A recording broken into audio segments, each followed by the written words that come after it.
Hello, my name is Marcus. I'm the compiler of a collection of therapy quotes entitled Psychoanalytic Self-Awareness Quotes. This is TQ 279 to 282. Therapy quote number 279. Quote, "Let me see if I understand this. You intend to trick me and thereby in some way test me. You fully expect me to fail the test, and my failure will lead you to binge eat, leave your job, start an affair, etc. What is this process all about? Why would you waste your time coming to therapy if you are going to trick me rather than talk about your unpleasant feelings?"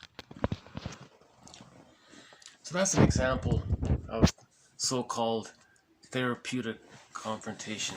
Whenever the therapist says, why, why would you do this? That's considered the therapist confronting, bringing to their attention something. So you're confronting the way they're thinking or something. You're confronting what they're doing. You're questioning what they're doing. So usually it's a why, right?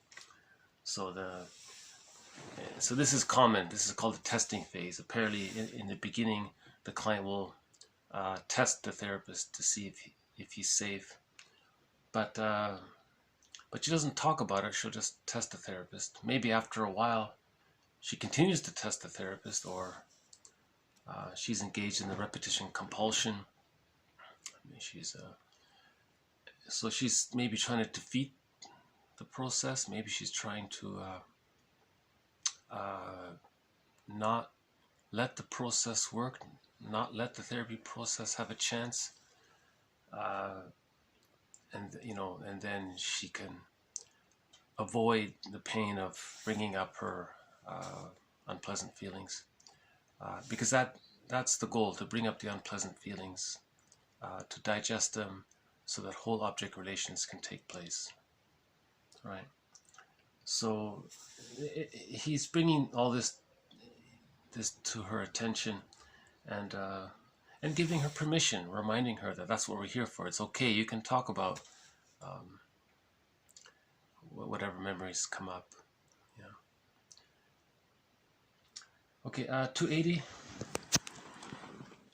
The infant who will become the future client with the disorder of the self is born with the same psychological and neurophysiological equipment as the individual who will have a more, quote, normal development. So yeah, every child can have a secure attachment style if the mother offers a secure attachment style. Every child is wired to bond, born to bond. Some children who don't get a secure attachment style end up with, quote, a disorder of the self or some dysfunctional pattern. And so she's just saying everyone is born with the same setup to bond with the mother, go through the separation individuation process to achieve the psychological birth. We have a biological birth and a psychological birth. So this idea, I think someone said, maybe there wasn't a fit between the mother and the baby. I agree with those who disagree with that idea. What may have happened was, if there's too much prenatal trauma and the baby comes out, the baby's so angry he doesn't want to bond to the mother because he felt, someone called it a rejecting womb and a welcoming womb. There's the theory that if the mother loves the baby developing in the baby, growing in his mother's belly feels warm, and I don't know how they feel it, but the theory is the baby can sense that he's welcome. It's called a welcoming womb. If the mother's stressed about it and too much cortisol is going down going down the cord and into the placenta and then down the cord to the baby, someone called that a rejecting womb. So maybe when the baby comes out, then the baby's in protest. I don't want to bond to this woman. I don't. So there's maybe that's what might be taking place if there's a failure to bond at birth, if there was prenatal trauma or birth trauma the baby separated from the mother for who knows how long, and if the mother's already upset about it, the baby comes back, and the mother's already so upset she doesn't want to bond with the baby. The theory is some mothers reject the baby at that point because she's maybe consciously she welcomes the baby, but hormonally and emotionally she's going through withdrawal symptoms, or she's like she's experiencing the separation anxiety of losing her baby. So she's traumatized by the loss of her baby because it took too long to come back. So the hormones don't fit anymore. That's one theory. But other than that, the baby and the mother are one right from conception all the way for 9 months. So they're already, development is already taking place. The idea is that after birth, with one smooth, calm, warm motion, the baby's handed to the mom, the cord and the placenta stay, and the mom bonds right away with the baby, provides a secure attachment from birth to 6 months. That's the stage of symbiosis. That's the extended womb, because humans come out of the womb too early. Birth to 6 months we call the extended womb, because the baby doesn't fully recognize where he ends and his mother begins. It's called the stage of undifferentiation. Then at the age of 6 months, from this psychic egg, this psychic womb, this extended womb, the baby begins a slow hatching process from 6 months to 36 months. So if the mother's there and she loves the baby and is happy with her baby, that's a secure attachment style. The child will achieve psychological birth at the age of 3. That's the theory. So every child has that equipment. Every child has the psychological, neurophysiological equipment to achieve, quote, normal development, or the psychological birth, whole object relations. I think that's an important point. You know, some people try to, maybe they don't want to believe that prenatal trauma or birth trauma exists, so they're just saying, well, it wasn't a fit. Well, come on.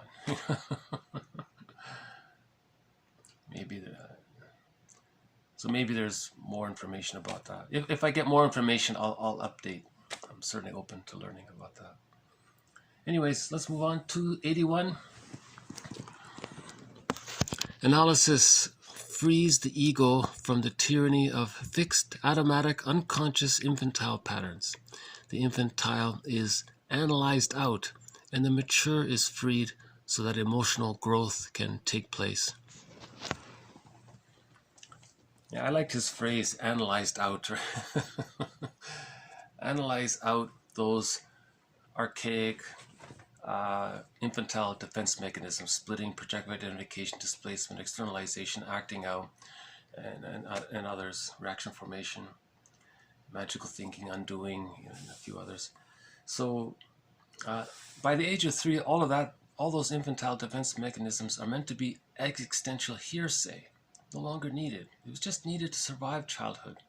Splitting is supposed to be resolved by the age of 3, right? So he says the therapy process is to analyze all that out. I like this phrase. We have the movie Analyze This. Here he's saying, analyze this out or something. Analyze it out. And one last one. The Kalahari Bushmen have said, quote, "A story is like the wind. It comes from a far-off place, and we feel it." Yeah, I like that. So there's the idea of stories being like interpretations. So the therapist may offer an interpretation, which is like a story, and it comes from a far-off place. You know, that's maybe the therapist's so-called secondary process of thinking, to help the client's primary process of thinking. And then he feels it, right? So the story is like the wind. The interpretation is like the wind. It comes from somewhere. And then we feel it.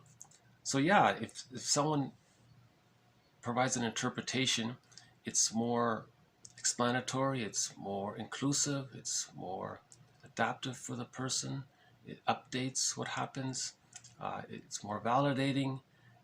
It's like it has that effect. Then you'll feel it. So the primary thought process, that's the feeling area. It's been validated and accepted by the secondary process of the story or the interpretation, something like that.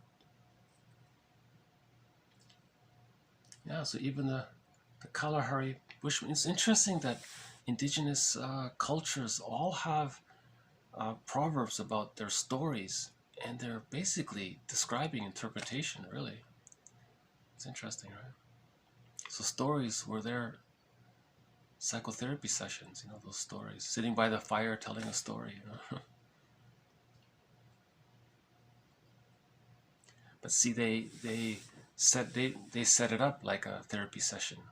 It's not like a casual campfire. They set the intention. They smudge and call in the directions and have a whole ritual to create that safe container. So there is that feeling that no one's going to mock the process or make fun of it or something. So it's meant to hold the group together, to digest their feelings and things. Someone said ritual can deal with anxiety. Maybe there's an aspect of that as well. Okay, I'll just zip through them. Quote, let me see if I understand this. You intend to trick me and thereby in some way test me. You fully expect me to fail the test, and my failure will lead you to act out. Whatever is this process all about? Why would you waste your time coming to therapy if you are going to trick me rather than talk about your unpleasant feelings? The infant who will become the future client with a dysfunctional pattern is born with the same psychological and neurophysiological equipment as the individual who will have a more, quote, normal development. Analysis frees the ego from the tyranny of fixed, automatic, unconscious infantile patterns. The infantile is, quote, analyzed out, and the mature is freed so that emotional growth can take place. The Kalahari Bushmen have said, quote, a story is like the wind. It comes from a far-off place, and we feel it.